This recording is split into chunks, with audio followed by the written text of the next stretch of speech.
In today's experiment, we have to look at how we can find the thermal conductivity of a liquid and a gas. Okay, for the liquid portion, we will use water. We will find the thermal conductivity of water, and for the gas, we will use the air. We will find the thermal conductivity of air. Okay, so as we know that thermal conductivity is represented from as K, and it is the ability of a material to conduct heat.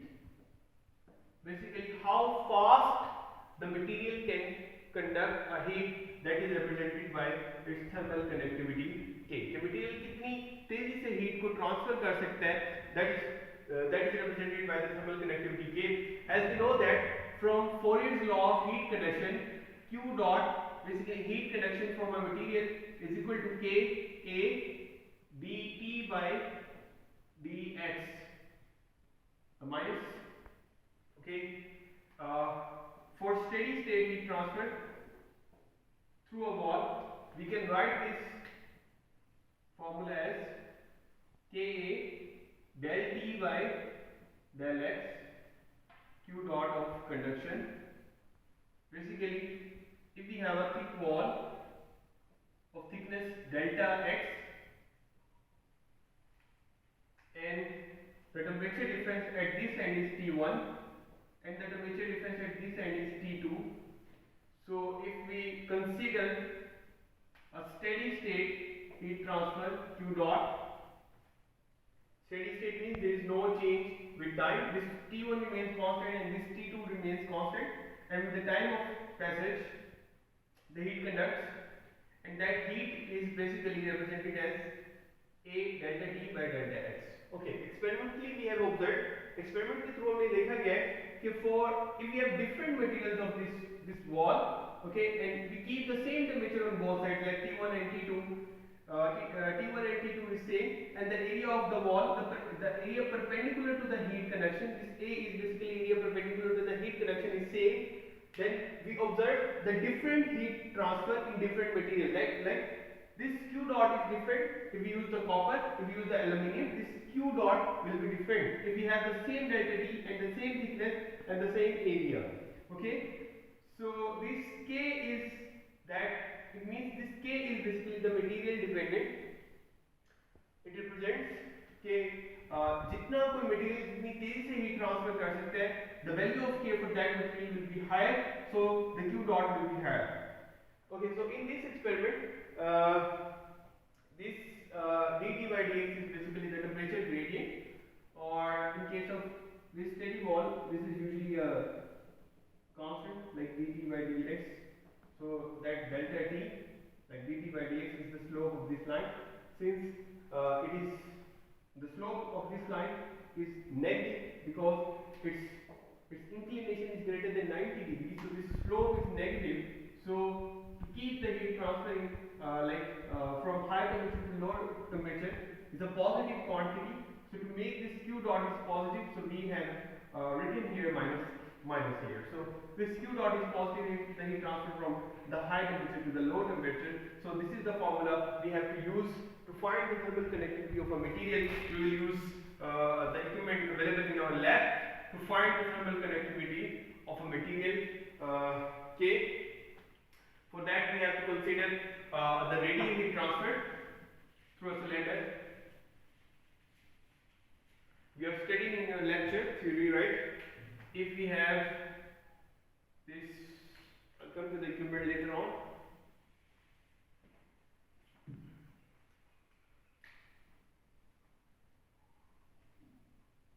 This is a cylinder. Okay, this is a like its center. This one is R1, and its outer radius is R2. Okay, this is a cylinder.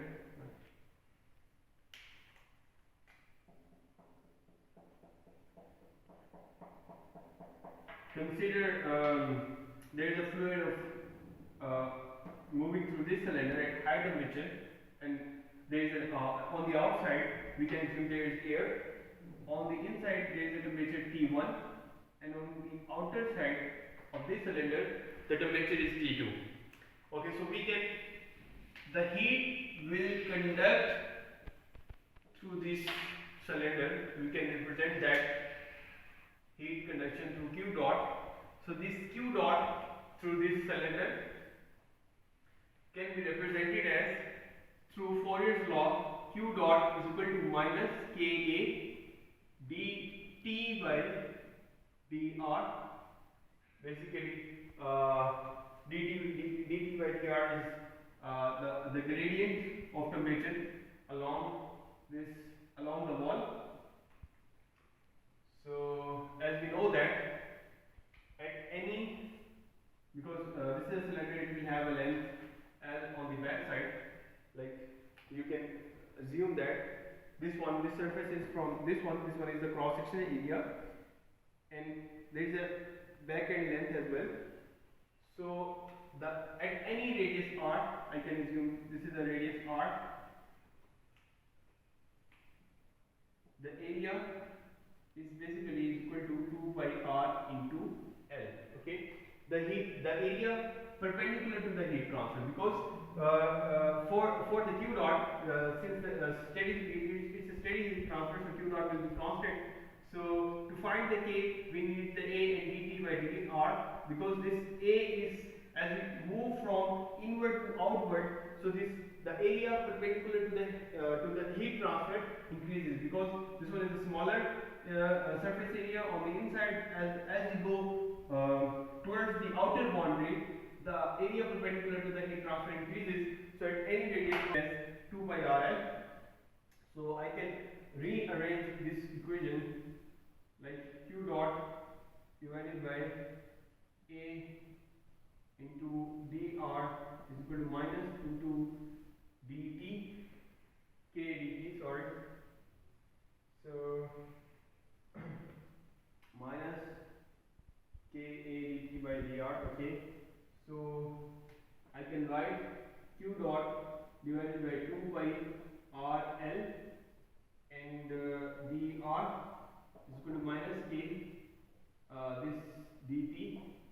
So I can integrate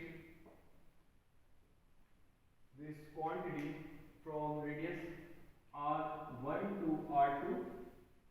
At r1 the temperature is T1, at r2 the temperature is T2.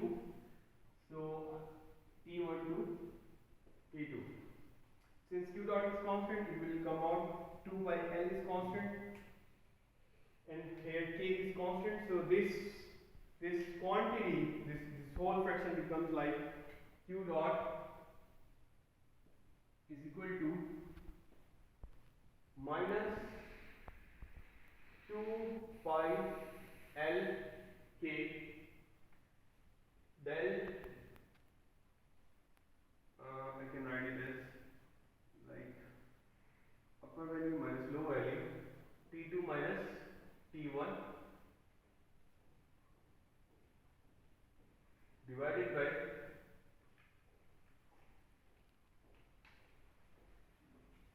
1 over r dr r1 to r2.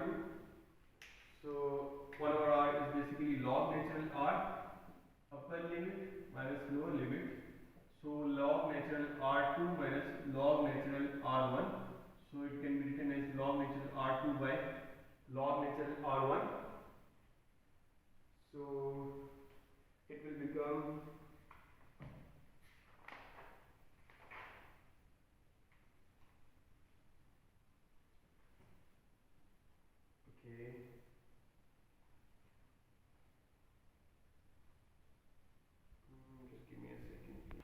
okay, this log natural r2 by r1 will be multiplied by this Q dot, so it will go downward, log natural r2 by r1.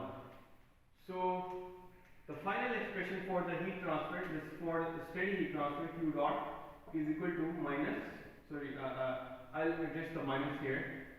It will become 2 by L K T1 minus T2 divided by log natural R2 by R1. Okay, to compensate, to calculate the k here from this quantity k, I can write k is basically equal to q dot multiply by log natural R2 by R1 divided by 2 pi L into T1 minus T2. Okay, this is the final expression to calculate the thermal conductivity K is equal to Q dot log natural R2 by R1 2 by Lk delta T. This is the same expression you have studied in your lectures. So to find the thermal conductivity of this material, what I need this log natural R2 by R1. R2 is constant, the outer radius is constant, the inner radius is constant, and length of the cylinder is constant. So I need just the value of the two variables that I need to find out, basically Q dot and this delta T. If I know this Q dot, that how much heat has been transferred from this one to the outer boundary, and the temperature difference along the boundary, I can basically find the thermal conductivity K of the material. Okay, so this is the expression. Now using this expression, we have I'll come to the equipment available in our lab. I'll draw the basic schematic diagram, and then we will move to the equipment to understand how we can basically find the thermal conductivity of a gas or a liquid. Okay, so we have basically in the equipment we have basically an inner cylinder. Okay, this is made of copper, and this is basically this acts like a heater, and outside of it, okay, this one has been covered from outside. Like you can say this one is circular and this outer one is also circular. So you can assume that okay, this one is basically the inner heater, the cylinder in cylindrical form, and this one is covered from outside through another hollow cylinder. Okay, through another cylinder like this way. Okay, so this one is also made of copper, and the specimen to which we have to basically find out the thermal conductivity is available in the clairs. Okay, this space, basically the space between the inside heater and the outside cylinder is filled with the specimen. We have to find the thermal conductivity K. Okay, so this heater basically supplies heat, and this heat is connected Q dot from the heater to the outside cylinder, and the inner radius. So the inner radius from this is R1, and the outer radius is R2. This outer radius R2 is basically the inner radius of the outer cylinder. Okay, that will be R2, because now assume that we are the test we are considering basically the fluid between the inner cylinder and the outer cylinder. So our focus will be on this clearance between the heater and the outer cylinder. So the heat will be connected through this in this direction. So the R1 will be the outer radius of the heater, the cylinder of the heater, and the inner and the outer radius R2 will be the inner radius of this one. Okay, according to the formula. So heat is conducted through this fluid. Okay, keeping in mind that this clearance between the inner cylinder and the outer cylinder must be very small. So it is about 0.4 millimeter in our equipment, because we are focusing on the conduction, not the convection, because if the thickness is more, then convection will be prominent, and that will affect our result. So keeping that the convection effect minimum, so we have this configuration of very small 0.4 mm like clearance between the inner cylinder and the outer cylinder. So we know the value of R1 and R2. So what we have to calculate the Q dot. Q dot is available from the control panel. That is how much heater is the power of the heater is basically will give us the value of the Q dot, and the other quantity we have to calculate the T1 and T2. So basically three temperature sensors are basically inserted in the heater to calculate the T1, the high temperature, and 3 temperature sensors are available in the outer cylinder to calculate the T2. So T1 is basically the heater temperature, and T2 is this one. So the T1 will be the average of these 3 temperature sensors, and T2 will be the average of 3 temperature sensors available in the outer cylinder. So that T1 and T2 we can calculate from there. Q dot is available from the heater power. So using this quantity, we can find basically the value of the thermal conductivity. The technical data of the equipment is available here. You can see here.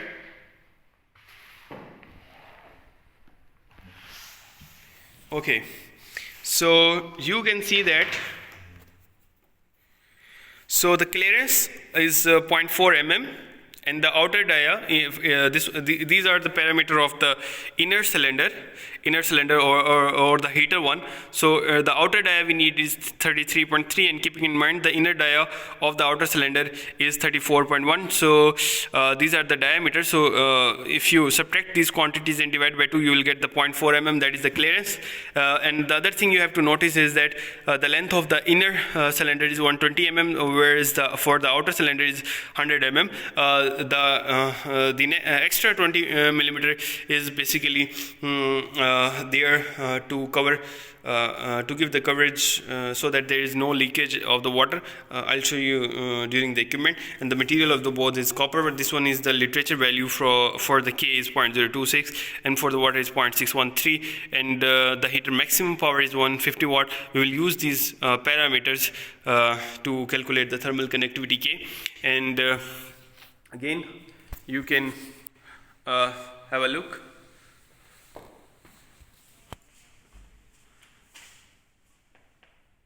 Okay, so this is the relation we have to consider basically, right, to find the thermal conductivity key. Okay, this one is the equipment available in our lab. Thermal conductivity of liquids and gases, model TH3106. This one is from AAS. And on the control panel, you can read the inner temperature, the outer temperature, and the heater voltage, and the heater current. And there are two buttons down there, the heater power, and basically on the right side, this one is of the main power, and this one is the heater regulator down there. So to find the heater power, you have to basically multiply the voltage and the current, so you will get the heater power. And the two temperatures can be read from these two temperature displays to find the thermal conductivity of any liquid or gas. Okay, coming to the equipment, you can see this one is the equipment available in our lab. So this one is the inner radius,